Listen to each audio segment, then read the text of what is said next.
دس از آئی ول سے مائل stone hair اس پارکو کے لیے. اچھا اس میں جو الیکٹرو آپٹیکل ون ہے اس کو میڈ ان پاکستان اس لیے کہتے ہیں کہ یہ ٹوٹلی پاکستان کے اندر اچھا اس کا ڈیزائن کیا, اس کی مینوفیکچرنگ, اس کی ٹیسٹنگ, یہ سب کچھ پاکستان میں ہوا.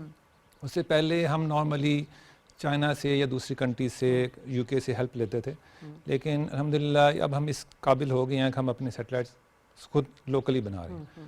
اور اس کو جسٹ ہم لانچ کے لیے ہم دنیا کے کسی ملک سے کر سکتے ہیں, چونکہ چائنا ہمارا ایک دوست ملک ہے, تو ہم نے اس کے لیے اس کی چائنا کی لانچ فیسلٹی یوز کی. ٹھیک ہے. اور اس سیٹلائٹ کے تھرو آپ دنیا کے کسی بھی حصے میں, اسپیشلی فوکسنگ آن پاکستان, ہم اس سے بہت ساری چیزوں میں ہیلپ لیتے ہیں. جسٹ لائک جب بھی ہمارے یہاں فلڈ آتا ہے تو ہم سیٹلائٹ سے فوری طور پہ دیکھ سکتے ہیں کہ ہمارا کون سے ایریا افیکٹ ہوئے. اس کے علاوہ ہماری بہت ساری جو پلاننگ کی ایکٹیویٹیز ہوتی ہیں, پلاننگ ڈپارٹمنٹس ہیں, جسٹ لائک آپ ایگریکلچر میں دیکھتے ہیں کہ اکثر ہوتا ہے جی کہ اس سال گندم کم ہوگی یا زیادہ ہوگی, تو اس طرح کی انفارمیشن ہے وہ ہم ڈائریکٹ ہم سیٹلائٹ سے بڑا ایزیلی ہم ڈیڈکٹ کر سکتے ہیں. اور اس کے علاوہ آج کل جو انوائرمنٹ کے ڈفرینٹ مسائل ہیں, یہ بھی ایسی چیزیں ہیں جو ہم سیٹلائٹ کے تھرو بڑا ایزیلی پریڈکٹ بھی کر سکتے ہیں, اور اس کے گورنمنٹ کو پروڈکٹ جو اس کے ریلیٹیو ایکشن ہے وہ بھی ریکمینڈ کر سکتے ہیں. تو یہ پاکستان ماشاءاللہ اب اس ایریا میں جو سیٹلائٹ میں ہمیں کہا جاتا تھا جی کہ شاید پاکستان اس دور میں تھوڑا سا پیچھے ہے, لیکن الحمدللہ اب ہم دنیا کے جو لیڈنگ کنٹریز ہیں ہم ان کے برابر اس لیول پہ کام کریں. ٹھیک ہے. ڈاکٹر مومنہ, پاکستان میں اگر ہم آئی ٹی کے حوالے سے یا اے آئی کے حوالے سے بالخصوص بات کریں تو 2025 کے سال میں ہم نے کیا کامیابیاں حاصل کی ہیں, ہماری رفتار کتنی رہی ہے, اور ساتھ ساتھ یہ بھی بتائیے گا کہ اچیومنٹ تو ہمیں نظر ہے لیکن پاکستان نے اے آئی کے ذریعے جو پہلی بغیر ڈرائیور کار ٹیسٹ ڈرائیو کا جو تجربہ کیا ہے, تو یقیناً یہ تو ہمیں ایک سمبل نظر آ رہا ہے کہ بھائی اب اے آئی میں جو ہے پاکستان بڑی تیز رفتاری سے آگے بڑھ رہا ہے. بالکل, تھینک یو سو مچ, آپ نے مجھے انوائٹ کیا. ڈیفینیٹلی 2025 پاکستان کے لیے اے آئی کے حوالے سے بھی بہت ایک اچھا سال رہا ہے, اور بے شک کہ ہم اگر ویسے عالمی دور کے ساتھ دیکھیں تو شاید ہم دوڑ میں ابھی ان سے کافی پیچھے ہیں. اسپیشلی جیو پولیٹیکل ایریا کے حساب سے بھی اگر ہم دیکھیں تو چائنا, انڈیا سے شاید ہم اس مقابلے پہ نہیں ہیں, لیکن بہت اچھی بات یہ ہوئی کہ ہم نے اس چیز میں قدم رکھا ہے. اور یہ I think this is a big achievement کہ پہلے کوئی اے آئی پالیسی ایگزسٹ نہیں کرتی تھی, اب اس سال ایک اے آئی پالیسی جو ہے وہ سامنے آئی ہے. ٹھیک ہے, اس میں بہت سارے لوگ اس پہ تنقید بھی کرتے ہیں, لیکن دیکھیں ہر چیز کا آغاز کہیں سے تو ہوتا ہے. تو ایک قدم رکھنا جو ہے وہ اس ڈائریکشن کی طرف ہم نے بڑھایا ہے, اور اس کے ساتھ بہت ساری چیزیں, نئے انیشیٹوز جو گورنمنٹ نے بھی لیے ہیں اس سال, جس میں اڑان پاکستان جو ہے وہ اے آئی کے حوالے سے, پھر ایک جین اے آئی کے اوپر جو ٹریننگز شروع کی ہیں, میٹا والے ادھر آ کے وہ اکیڈیمیا کے ساتھ اور انڈسٹری کے ساتھ. تو یہ لنکیجز جو ہے یہ کافی اس سال میں اس کے اوپر بہت زیادہ کام ہوا ہے. پہلا سٹیپ ہی ہوتا ہے جس میں ہم کہتے ہیں آغاز میں کہ اویئرنیس سب سے ضروری ہے. تو اے آئی کس طرح پاکستان کو فائدہ دے سکتی ہے, بے شک دور میں ابھی آپ بہت پیچھے ہیں, لیکن یہ اویئرنیس لوگوں تک پہنچانا کہ کہاں کہاں کون سے سیکٹر میں اے آئی کو انٹروڈیوس کروا کر آپ اپنے بزنسز کو, آپ اپنے اسٹارٹ اپس کو, آپ فری لانسنگ دیکھ لیں کہ پاکستان اس سال ماشاءاللہ 4th رہا ہے دنیا بھر میں فری لانسنگ کے اوپر, اور بہت سارے ہمارے جو بچے ہیں وہ اے آئی کی مدد سے اور اے آئی کی ٹول سے, اور اسپیشلی جو آپ کے ابھی جی پی ٹیز ہیں کوڈنگ کے حوالے سے, وہ بہت ساری ایپس بنا رہے ہیں, اور اس ایپس کو وہ فری لانسنگ میں وہ سیل کر رہے ہیں, اور بہت اپنے گھر والوں کو سپورٹ کر رہے ہیں. آئی تھنک یہ جو ایک ویژن تھا کہ پاکستان میں جابز نہیں ہیں یا اس کس طرح ہم سیلف امپلائمنٹ کی طرف جائیں, تو وہ اے آئی کے حوالے سے اس میں بہت کام ہوا ہے اس سال, اور آگے بھی انشاءاللہ ہوگا. اور جہاں تک بات ہے کہ ڈرائیور لیس کار کی, تو ڈیفینیٹلی یہ ابھی ہم آپ کہہ لیں کہ یہ چیزیں کمرشل لیول کی تو نہیں ہیں. ایک چیز وہی جیسے ابھی میں نے بتایا کہ ایک چیز ہوتا ہے کہ آپ اس کے اندر قدم رکھتے ہیں, تو یہ وہ ابتدائی قدم رکھنے والی چیزیں ہیں. اور یہ پروٹوٹائپ ابھی این ای ڈی نے بنایا, اسی طرح کے پروٹوٹائپ ہم ناسٹ میں بھی ہمارے پاس, we are working on those. تو اس کا فائدہ یہ ہے کہ آپ کی ایک تو بچوں میں, آنے والی جنریشن میں اس کی طرف, کیونکہ انڈسٹری آپ کو پتہ ہے پاکستان کی اتنی نہیں ہے, سو اس طرف جانا کہ بھی کس طرح ان چیزوں کو استعمال کر کے ہم لوکل انڈسٹری کو بھی فروغ دے سکتے ہیں. تو یہ اور پھر انٹرنیشنل کولیبریشن جیسے چائنا کے ساتھ مل کے اسپارکو نے بھی کیا، اسی طرح سیم یہ والی جو ہے ہمارے اکیڈیمیا میں اور ریسرچ میں بھی اس چیز کے اوپر کافی کام ہو رہا ہے. تو وہ کولیبریشن سے جو یہ بچوں کا آپ کہہ لیں کہ ان کو ایک فیوچر اپنا نظر آ رہا ہے کہ اب میننگ فل ہے کہ وہ اے آئی کی وجہ سے کیا کچھ کر سکتے ہیں. تو اس لحاظ سے پاکستان نے اس سال ماشاء اللہ کافی اچیومنٹ کی ہیں اور وہ میں کہتی ہوں کہ ان کی تعریف کرنے کے قابل ہیں. ٹھیک ہے. اچھا معین صاحب، اب پاکستان کے جو ہم بہت ساری چیز دیکھ رہے ہیں کہ اسپیس ٹیکنالوجی میں ترقی ہے، یقیناً ایجنڈا بھی ہوگا، ہم کس رفتار سے جا رہے ہیں؟ دوسرا مجھے یہ بھی بتا دیجیے گا کہ جو پاکستان کے ہائپر اسپیکٹرل سیٹلائٹ مشن ہے، اس میں جو شامل ہو رہا ہے، اس سے سائنس، ٹیکنالوجی اور دفاعی صلاحیتوں میں کیا فوائد حاصل ہو سکتے ہیں؟ اچھا، جو پہلے ہماری بات ہوئی تھی الیکٹرو آپٹیکل، وہ ایک ایسی سیٹلائٹ کی ٹیکنالوجی ہے جو بہت سارے ملکوں نے آلریڈی لانچ کی ہے. اچھا. کسی نے خود بنایا، کسی نے کسی سے بائی کر کے کیا، لیکن جو ہائپر اسپیکٹرل ہے یہ دنیا میں بہت کم ممالک کے پاس ہے. اور ایک ہائپر اسپیکٹرل میں آپ کو بالکل ایسے کہوں گا کہ اس کو جیسے ہم عام آدمی کے لیے کہ ایک ہوتا ہے نا جی، ایک ڈاکٹر ایک عام پیشنٹ کو ایک تو ڈائریکٹ دیکھتا ہے، دوسرا یہ کہ وہ اس کا وہ کوئی ایم آر آئی کرواتا ہے اور اس کے تھرو اس کا ڈائگنوز کرتا ہے. تو یہ بالکل اسی طرح یہ ٹیکنالوجی ہے. ہائپر اسپیکٹرل میں آپ جو ہمارا کسی بھی چیز سے جو ڈفرینٹ ریڈیشن ریٹرن جا رہی ہیں، آپ اس کو ڈفرینٹ بینڈ میں انالائز کرتے ہیں، اور اس کے تھرو آپ کو بڑی ڈیٹیل سے یو کین پریڈکٹ اور یو کین انالائز کہ ہمارے یہاں واٹر ریسورسز کتنے ہیں، ہمارے یہاں ڈفرینٹ منرلز ہیں، تو کہاں کہاں پہ ان کے چانسز ہیں کہ ہم وہاں پہ ایزیلی لوکیٹ کر سکتے ہیں. اسی طرح آج کل انوائرمنٹ میں جیسا ہم دیکھتے ہیں کہ جی وہاں پارٹیکولیٹ میٹرز کا آتا ہے کہ یہاں پہ اسموگ آ گئی، یہاں پہ یہ مسائل آ گئے. تو یہ جو آج کل جدید دنیا کے مسائل ہیں، ان کے ڈیٹیل انالیسز کے لیے ہائپر اسپیکٹرل ہمیں بہت زیادہ ہیلپ کرتا ہے. اور اس پہ آپ وہ بہت ساری مقاصد حاصل کر سکتے ہیں، چاہے وہ ایگریکلچر سے ریلیٹڈ ہے یا ہماری آگے کی جو مائننگ ہے ان سے ریلیٹڈ ہے. تو ہائپر اسپیکٹرل ہمیں ان ایڈوانس ممالک کی صف میں لے جاتا ہے جو اس سے پہلے شاید ہمارے یہاں کانسیپٹ ہی نہیں تھا. ٹھیک ہے. اچھا ڈاکٹر مومنہ، اب چونکہ دنیا جو ہے وہ ڈیجیٹل ورلڈ ہی کہلاتی ہے اور آئی ٹی بھی پیچھے رہ گیا، اے آئی کا زمانہ ہے، اب اس کے فائدے بھی ہیں اور نقصانات بھی ہیں. 2025 میں ہم اس کو اگر رکھیں تو 2026 میں ہم اس کو لے کر کیا کیا پلانز مرتب کر سکتے ہیں؟ اچھا، اس میں فائدوں تو obviously فائدوں پہ بات کرنی چاہیے. ڈیفینیٹلی جو چیز ہے جس کی طرف ہمیں جانا چاہیے، جس کے اوپر اگین گورنمنٹ نے انیشیٹوز لیے ہیں، آپ کو پتہ ہے اے آئی کے لیے ہمیں جو اکثر ہمارا جو زیادہ تر اے آئی کام کرتا ہے وہ اس کو بہت زیادہ ڈیٹا کی ریکوائرمنٹ ہوتی ہے، اور اسی طرح اس کو بہت زیادہ کمپیوٹ کی ریکوائرمنٹ ہوتی ہے. یہ وہ چیزیں ہیں جس میں ابھی بھی جو ہے ہم کافی پیچھے ہیں، کیونکہ بے شک ہم الگریدمک ڈیولپمنٹ کر لیں یا ہم کوئی تھیوریٹیکل کام کر لیں، وہ اس میں تو ہم کافی آپ کہہ سکتے ہیں کہ ایک پار ہے. لیکن جہاں پہ آ کے ہمارے تھوڑے سے ہاتھ ایون اکیڈیمیا میں بھی بن جاتے ہیں، وہ یہ ہے کہ ہمارے پاس وہ والے ریسورسز جو اسپیشلی آج کل کے دور میں جو صحیح معنوں میں آپ کہیں کہ large amount of data required ہے، وہ ڈیٹا بھی ابھی ہمارے پاس لوکل کانٹیکس میں نہیں. جس طرح ابھی موین صاحب نے بات کی ہے کہ سیٹلائٹ سے کیا فائدہ ہوگا، سب سے بڑا فائدہ یہ ہوگا کہ پہلے پاکستان اسی قسم کے انالیسس کے لیے باہر سے ڈیٹا کے اوپر جو ہے وہ اس کے اوپر ڈپینڈ کرتا تھا، کوئی دے نہ دے، کسی نے کنٹرول ریسٹرکشن لگائی ہوتی تھی. ہائپر اسپیکٹرل امیجنگ کے اوپر ایک بڑا سخت کنٹرول تھا. اب یہ ہے کہ جب ہمارے اپنی صلاحیت ڈیولپ ہوتی ہے تو سب سے پہلی چیز یہ ہے کہ ہم انہی چیزوں کے اوپر اپنا کنٹرول لے کر آ سکتے ہیں، یعنی ہم ڈیٹا خود کلیکٹ کر سکتے ہیں. لیکن ڈیٹا کو سٹور کرنے کے لیے، اس کو پروسیس کرنے کے لیے آپ کو بہت زیادہ میموری چاہیے ہوتی ہے، اسپیس چاہیے ہوتی ہے، تو اس کے لیے زیادہ تر کلاؤڈ یوز کیا جاتا ہے. اب وہ جو کلاؤڈ کی جو ہے اٹس کافی یہ ایک مہنگی آپ کہہ لیں کہ ایک ٹیکنالوجی ہے. تو اس کے اوپر جو ہے ابھی ایک ریسنٹ جو کام شروع ہوئے ہیں، وہ گورنمنٹ نے اپنا کلاؤڈ کے اوپر بھی کام کرنا شروع کیا ہے. آئی تھنک سب سے پہلے تو انفراسٹرکچر کو اسٹرانگ کرنا یہ ایک سب سے امپورٹنٹ چیز ہے، کیونکہ آپ کا سارا اے آئی جو ہے وہ انٹرنیٹ بھی ریکوائرڈ ہے، الیکٹریسٹی بھی ریکوائرڈ ہے. آپ کا انفراسٹرکچر جب تک اسٹرانگ نہیں ہوگا تو اس کے اوپر کام تو ہو رہا ہے، لیکن اس پہ مزید آپ کہہ لیں کہ اگریسولی کام کرنے کی ضرورت ہے. کہ جب